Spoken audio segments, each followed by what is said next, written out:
प्रदेश के मुख्यमंत्री डॉक्टर मोहन यादव सोमवार सुबह इंदौर के कमला नेहरू प्राणी संग्रहालय यानी चिड़ियाघर पहुंचे। यहां उन्होंने पक्षी विहार का दौरा किया और विभिन्न प्रजातियों के पक्षियों को अनाज के दाने भी खिलाए। इसके साथ ही कर्नाटक से लाए गए जंगली भैंसे के 2 जोड़े यानी बाइसन को भी देखा।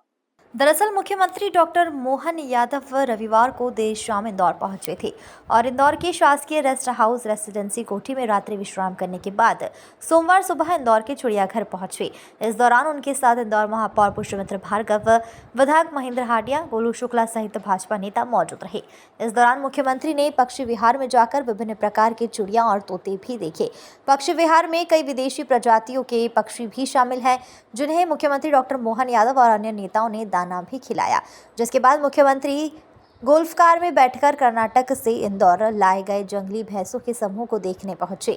मीडिया से चर्चा में उन्होंने बताया कि मध्य प्रदेश में पशु पक्षियों के लिए असीम संभावनाएं हैं, जहां एक और नामीबिया से आए हुए चीते अपनी प्रजाति बढ़ा रहे हैं, वहीं दूसरी ओर इंदौर नगर निगम और चिड़ियाघर के प्रयासों से लाए गए बाइसन और ऑस्ट्रिच भी यहां के वातावरण के हिसाब से मध्य प्रदेश को रहने लायक जगह बना रहे हैं।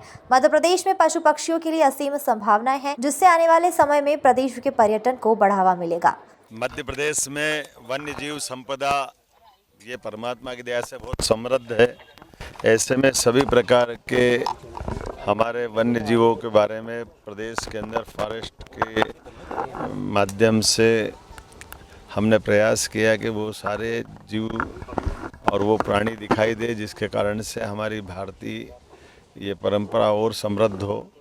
कई सारी ऐसी प्रजातियां भी हैं जो काल के प्रवाह में पहले यहाँ थी, आज ख़त्म हो गई। ऐसे में हमने पिछले समय यहाँ कोबरा देने का प्रयास किया था।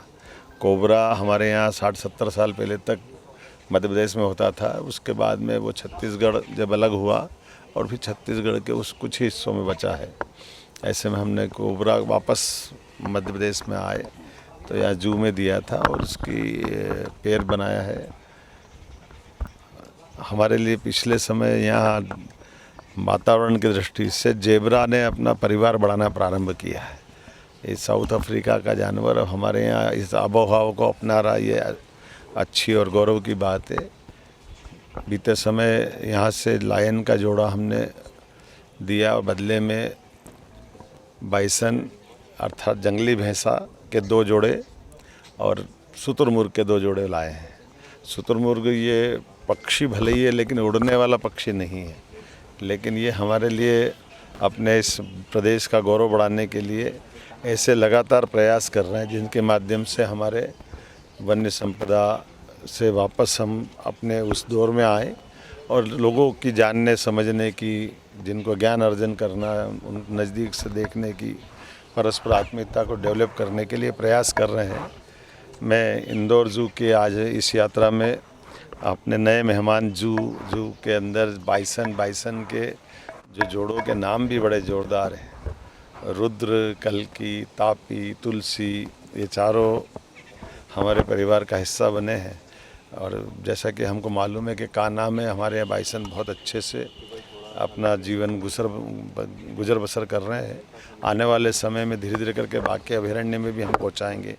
चीता तो एशिया में पहली बार हमारे मध्य प्रदेश में सफलतापूर्वक परिवार भी बढ़ा रहा है और श्योपुर के बाद अब गांधी सागर में भी हमने उनको छोड़ा है। मैं मान के चलता हूं कि ये क्रम जारी रहना चाहिए। यशस्वी प्रधानमंत्री सभी क्षेत्रों में बराबरी से ध्यान दे रहे हैं। ऐसे में ये इकोसिस्टम फिर डेवलप हो, हमारा भी प्रयास रहेगा। एक बार फिर मैं अपने इस जू के माध्यम से प्रदेशवासियों को, देशवासियों को ये कहना चाहूँगा कि मध्य प्रदेश समान रूप से सभी क्षेत्रों में बढ़ रहा है। ऐसे वन्य संपदा के माध्यम से भी एक नई छलांग लगाने के लिए हम लोग आगे बढ़ रहे हैं।